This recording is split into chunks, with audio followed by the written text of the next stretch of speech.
네, 193페이지 명제단원 중단원 학습점검 같이 보면서 기본적인 것만 챙겨서 가도록 할게요. 자, 명제단원은 이제 언어적인 부분이 굉장히 중요한데요. 문장을 분석하고 그것들의 옳고 그름을 구분하는 것을 중점적으로 살펴볼 겁니다. 자, 그래서 일단은 용어를 체크를 할게요. 명제, 그리고 조건. 두 가지 명제, 두 가지 이제 두 가지 용어가 있는데요. 명제라는 건요. 참인지 거짓인지 분명하게 판별할 수 있는 문장이나 식이에요. 예를 들면은, 자, 이 연필은 3cm보다 크다 라고 얘기를 하면요. 이 연필 자대고 재보면 3cm보다 큰지 작은지 판단할 수 있죠. 그쵸? 이렇게 참인지 거짓인지 판단할 수 있는 거를 명제라고 얘기를 해요. 명제. 자, 그러면은 만약에 3보다 컸어. 그러면은 이때에는 이 명제는 참이다. 이런 얘기를 하고요. 만약에 3보다 크지 않았어. 더 작았어. 그러면 이 명제는 거짓이다. 이렇게 참과 거짓을 분명하게 판단할 수 있는 게 명제입니다. 명제가 아닌 경우는 뭐 이런 게 되겠죠. 예를 들면은, 나는 잘생겼다. 자, 이거 누가 판단할 건데? 너희 부모님이 보면 너 잘생겼다고 판단할 수 있겠지, 그치? 근데, 이거는 주관적인 생각인 거고, 누군가 다른 사람이 봤을 때 다르게 생각할 수 있다고, 기준이 불분명해요. 그치? 이런 거는 참과 거짓인지 굉장히 모호해. 사람마다 이렇게 다르게 판단할 수 있고, 그치? 그런 거는 명제라고 볼 수 없어. 수학적 대상이 아니야, 애초에. 그렇기 때문에 참과 거짓이 명확한 게 명제가 되고 수학적 대상이 되는 겁니다. 자, 그리고 이 조건이란 게 또 이제 중요한 포인트 중에 하나인데요. 이 조건은 참인지 거짓인지 모호하다? 참인지 거짓인지 당장 몰라. 근데 조금 애매해. 어떨 땐 참이 될 수도 있고 어떨 땐 거짓이 될 수도 있어. 참이자 거짓이 되는 경우는 없고 이 조건에서는 보통 변수가 등장하게 됩니다. 변수가 등장해서 이 변수의 값에 따라서 참이 되기도 하고 거짓이 되기도 하는 녀석이 조건입니다. 자, 예를 들면은 자연수 x에 대해 x제곱 더하기 2가 x제곱 더하기 2가 몇이라고 해볼까? 6이다. 이렇게 얘기를 해볼게요. 그죠? 지금 이건 참이에요, 거짓이에요? 지금 애매해. x가 뭔지 알고 x가 뭔지 모르니까 당장은 일단 참인지 거짓인지 잘 몰라. 얘기를 할 수가 없어. 그런데 x를 한번 정해볼게요. x가 지금 자연수라고 했으니까 0은 안 되겠다. 그치? x가 1이라고 생각을 해보자. 그러면은 x제곱은 1이니까 1 더하기 2는 3이죠. 3은 6. 말이 안 되네. 등호라고 했으니까 이거 참이야, 거짓이야? 얘는 거짓이 되는 거야, 거짓. 이렇게 x는 1일 때는 거짓이고요. 근데 x가 만약에 2라고 해봅시다. 2의 제곱은 4잖아. 4 더하기 2는 6 맞네요. 등식이 성립해? 이때는 참이 되는 거야. 그치? 자, 그래서 이 조건이라는 녀석은요, 변수가 나오고요. 이 x라는 녀석이 나오고, 이 x가, 가지는 값에 따라서 참이 되기도 하고, 거짓이 되기도 하는 거를 조건이라고 얘기를 합니다. 자, 여기서 굉장히 또 재미있는 점은 뭐냐면요. 이 조건이랑 명제라는 거는 분명히 서로 다른 개념이에요. 명제는 그냥 이거 자체로, 나와 있는 것 자체로 변수랑 그런 거 상관없이 이거 자체로 참인지 거짓인지 분명하게 판별을 할 수 있고, 조건은 뭐라고 했어요? 변수에 따라서 참, 거짓이 바뀌기 때문에 분명하게 바로 알 수는 없어요. 얘랑 두 개는 굉장히 다른데, 특이하게 조건이 P라는 조건이 있을게요. P라는 조건이 있다고 해봅시다. P라는 조건이 Q라는 조건이랑 이렇게 연결되다, 이런 문장으로 연결됐다고 해볼게. P이면 Q이다. 이런 문장으로 정리가 되면은 이거는 하나의 명제가 되는 겁니다. 명제가 돼요. 무슨 말인지 구체적으로 생각을 해볼게요. 자, P라는 조건이 뭐냐면요. x는 1, 자, 이런 식이 하나의 조건이라고 볼게요. x는 1, 이거 하나의 조건이에요. 왜? x가 0이면 거짓이지? 0은 1 되니까. 근데 x가 1이면은 참이잖아. 그치? x의 값에 따라서 이 식 자체가 참이 되기도 하고 거짓이 되기도 하죠. 자, x는 1이면 자, q를 뭐라고 할 거냐면요. x 제곱은 1이다 라고 해볼게요. 자, x제곱은 1, 이게 q라고 했는데 이 녀석 자체도 네, 조건이에요. 그죠? x가 0이면 0은 1 되니까 거짓이지. 근데 x가 1이면 어때? 1은 1이니까 성립해. 원래는 조건이었는데 이 전체 문장을 한번 해석을 해보자. x는 1이면 x가 1로 정해졌어? 그럼 1의 제곱은 1 맞잖아. 그치? 이 문장 자체는 전체적으로는 참이라고 얘기할 수 있습니다. 분명하게 결정이 되죠. x의 값에 따라 상관없어. x가 1이면 이런 가정을 했기 때문에 이건 그냥 전체적으로 참인지 바로 알 수 있다고 명제가 되는 거예요. 명제가 P이면 Q이다. 자, 그래서 여러분들 이제 그러니까 문장을 P, Q 이렇게 하나의 상징하는 문자로 적기도 해요. 뭐 이런 식으로 얘기를 한다고 했을 때 뭐이면 뭐이다 라는 문장을 기호로 P, 화살표, Q 앞으로는 이렇게 적을 겁니다.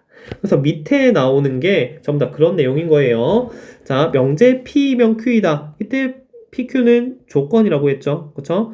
P이면 Q이다. 그러니까 이 명제니까 참인지 거짓인지 알 수 있는 거예요. 참이면 거짓이면 뭐 이런 얘기가 쭉쭉 나와 있는 거죠. 그쵸? 자, 그리고 이 진리집합이라는 게 또 중요하긴 한데요. 간단하게 생각하면 돼요. 자, 이 진리집합이라는 거는 뒤에 이 단어 집합이에요. 집합. 말 그대로. 근데 어떤 집합이냐면은 이 P의 진리집합 라지 P는요. 이 조건을 만족시키는 모든 지금 그 원소들을 모아둔 거예요.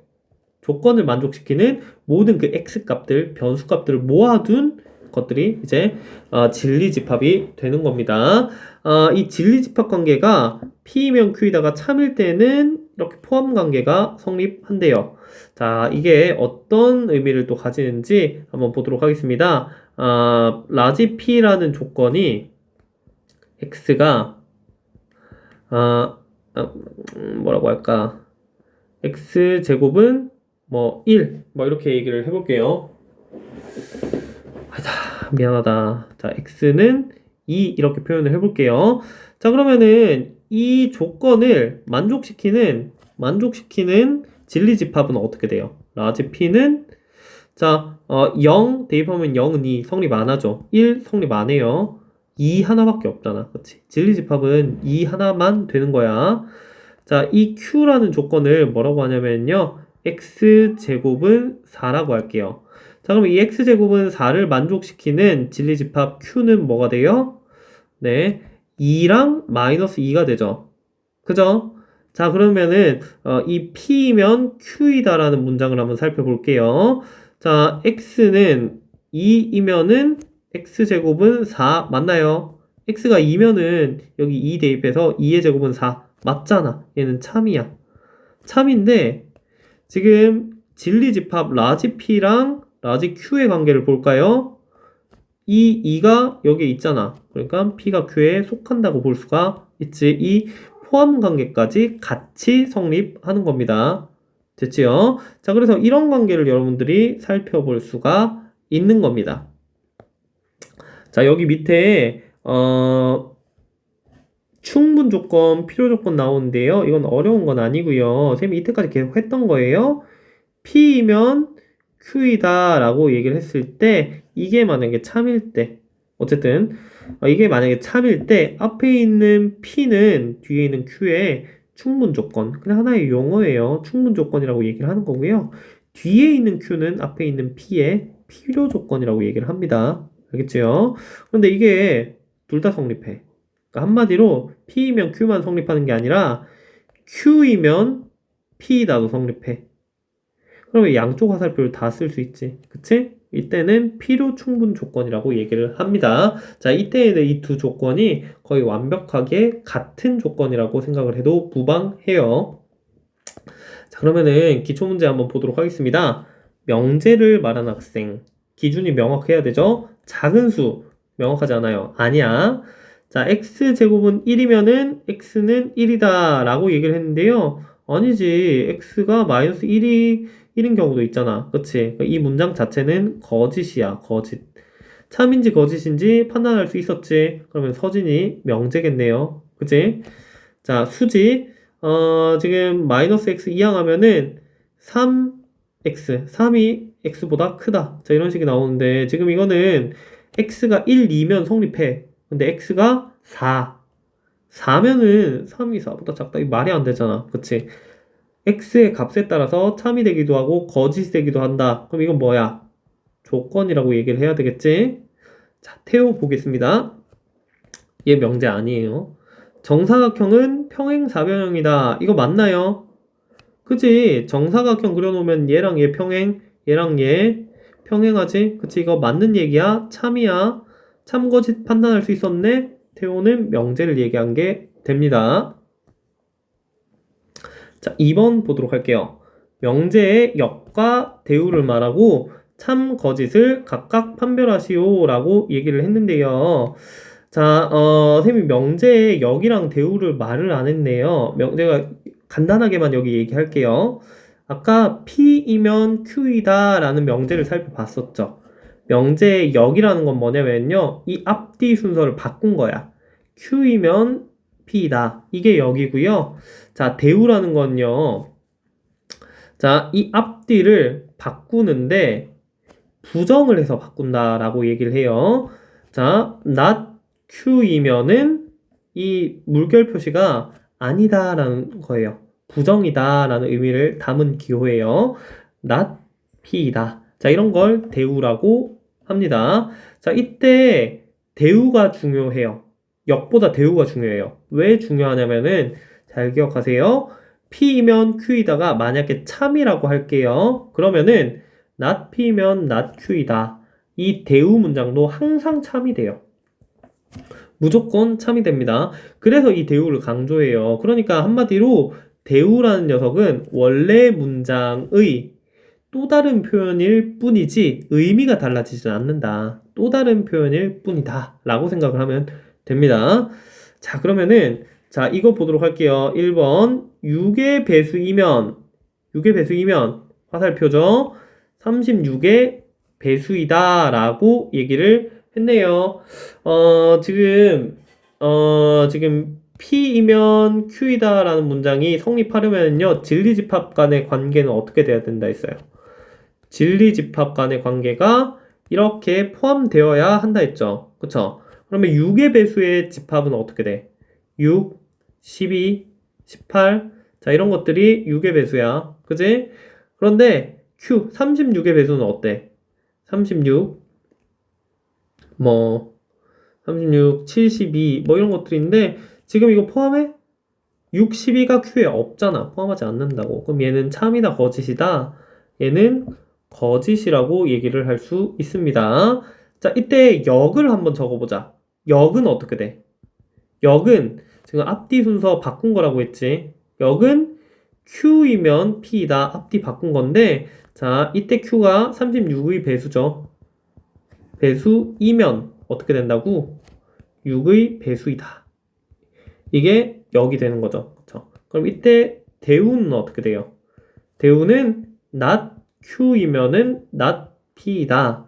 그러니까 앞뒤를 바꾸되 부정을 해서 바꾼다고 했지. 그치? 자, 뒤에 있는 거를 부정할게. 36 배수가 아니면 36 배수가 아니면 자, 앞에 있는 거에 부정을 뒤에 적어요. 6 배수 아니다. 자, 이렇게 됩니다. 그리고 쌤이 아까 얘기했죠. 지금 대우라는 녀석은 P이면 Q이다가 참이면은 대우도 참이고 거짓이면 대우도 거짓인 거예요. 의미는 같고 표현만 다른 거라고 했습니다. 지금 원래 명제가 거짓이었으니까 이 대우 36의 배수가 아니면 6의 배수가 아니다. 이것도 뭐다? 거짓이다라고 여러분들 바로 판단해서 얘기를 할 수가 있겠습니다. 자, 그러면은 선생님 오늘 여기까지만 얘기를 하도록 할게요. 자, 3번은 필요 조건인지 충분 조건인지 구분하는 건데 이거 여러분들 간단하게 살펴볼 수 있을 거고요. 이것도 생략된 파트가 많아요. 여러분들 꼼꼼히 앞에서부터 좀 풀어보면 더 좋을 것 같고 가급적이면 기본 문제까지 한번 직접 해보세요. 자, 고생 많았습니다.